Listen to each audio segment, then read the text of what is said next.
stage as a rapper, myself and my group, performing, and we started getting booed off stage. Oops. And I got upset because I'm a heckler by nature. It's my design, right? I can go on someone for 2 hours, no stop back then. And when they say yabbing us, now Uniben people, they're bad. They have bad mouth. Yes. They were attacking us. I remember that day like it was yesterday. And next thing I just told the DJ to stop. And I told my brother was on stage with me, and I told them to excuse me that I want to talk to these people. So as they left, I asked the crowd, I said, which one did they talk that time? I said, who they talk? And they started insulting me. I was like, this is good. So we went at it for about like 45 to 50 minutes. I was insulting the whole hall. So 3 minutes into it, people were already, they started keeping quiet. Listening. Because the first thing that came out of my mouth was terrible. And they were laughing. Another person will attack me, and it went on like that. Then about 5 minutes into it, the place became quiet. But I couldn't crack jokes. I can only yab. So I just started picking on different people. If I see anybody, so I did that for about 45 to 50 minutes. When I was done, I was so upset at the beginning, but like 10 minutes into it, I started enjoying it. Okay. Yeah. So when I got off stage, backstage, I was talking to someone. And the guy walked past me and said, "Oh boy, this guy, you get basket mouth too." And we walked past, and I thought to myself, that's a good name. So I told Bayo, like, someone just called me basket mouth. And Fugara, late Samson Ohioma High, now told me that, right, you should try and do comedy. I know rap is dope for you, you love it, but do comedy. So you see, as at the time I tried comedy, right? I tried music. And done production, now comedy. So when I was done with school and came to Lagos, the first TV show that I recorded was with the VHS tape. Wow. As far back, I think this was like 2003. So I've been trying all these things. I was always trying to do some, because art is my design. I'm knitted with all kinds of art forms. Right. It's so bad that we had a comic book. Myself, my brother, and Dr. Marco, he's my manager right now. So we had a comic book back then called DBG Comics. DBG Comics. I don't do everything. What does DBG mean? Dotun, Bright, and Godwin. Oh, wow. Look at that. Amazing. Look at that. Amazing. So everything that is happening now, it's just like me completing a journey. Full circle. Full circle. Amazing. So when basketball got me to a certain point, and I told myself that I think it's time for you to now start branching out. So that's what now happened. So, but some things happened by God's design, because I prayed about it, then jumped into it. And to be honest, I think God guided me through the whole process, because I listen to Him all the time. I don't do anything out of I won't instruction.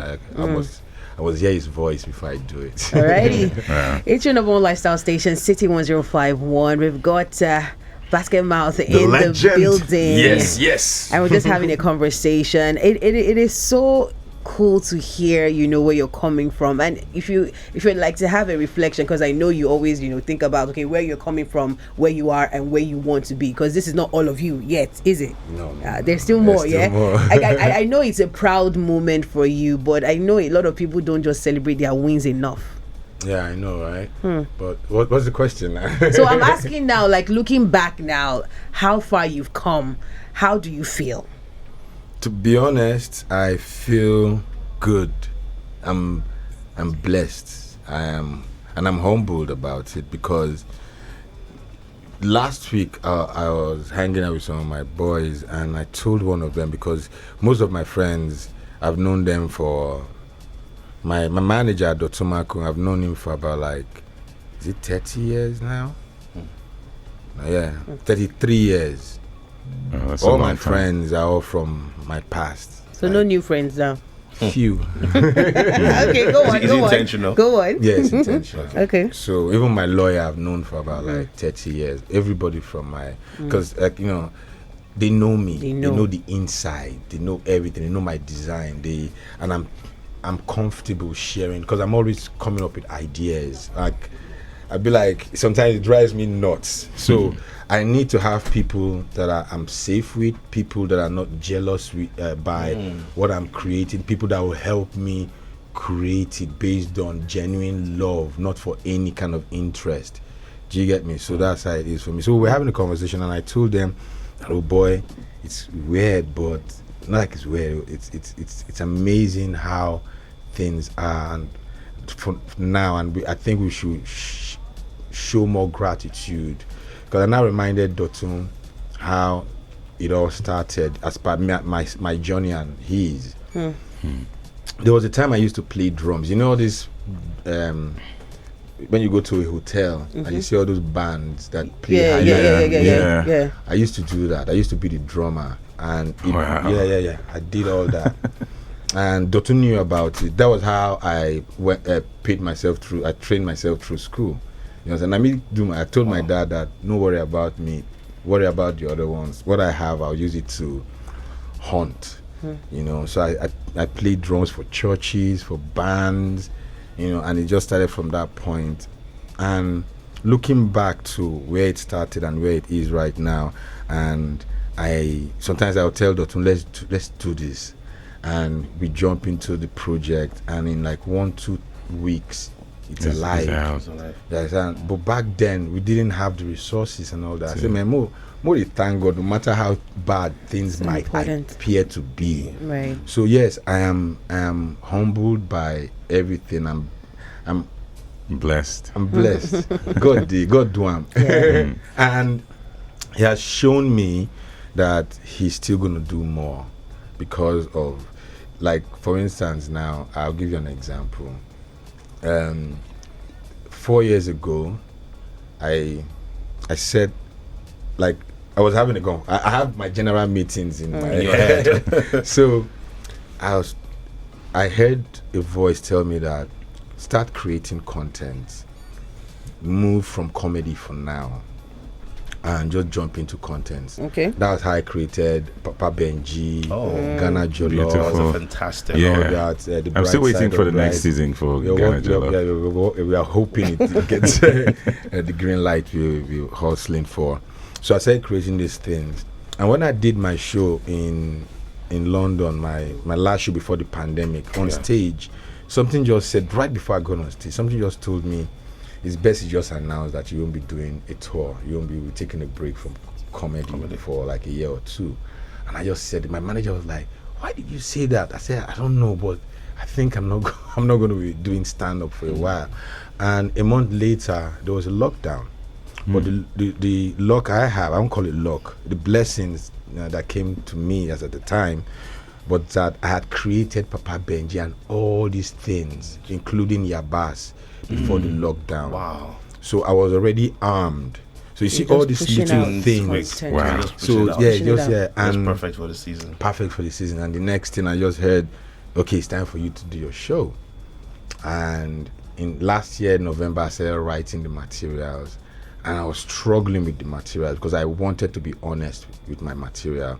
I stepped back from comedy as well, stand-up comedy, because I wanted to focus on this thing. And my comeback has to be different. There has to be a new design. Nothing was coming. And I was like, you know what, I'm not doing this anymore. I'm going to chill. And the next thing, things started happening. And so many events started happening at the same time. And it all started making sense to me. As a sign. Like, okay, this is a good one. And it happened in ways that my new set happened in, like, I won't say simultaneously, but it happened in steps. So if something happens today, that's the first set. The next thing, something will happen in 3 days. That's the next part of the set. So I saw everything happen right before my eyes until the set was complete. And that's how I created the new set called Unprovoked. Wow. So everything just happened. I was like, okay, you know what? I'm just gonna sit back and let God do this one for me. Awesome. I would need that voice to be telling me things too. You have it. It's just it's a case where you have to. Most people don't know, but hate, envy, all these things, it interferes with your connection with God. People don't know it. You have to find a place of peace within yourself. Once you're at peace with you, because if the place is rowdy, you can't hear anything, right? But once you're at peace with yourself, with your inner self, You hear clearly. that's when you start hearing things. But your heart must be pure. This is Basket Mouth Unprovoked. I'm telling Talk. telling you how Yeah. it works. I know, People right? don't know, but this is the true design. I mean, I'll never forget this. So I'll never forget it. You have an event coming up. Yeah. My.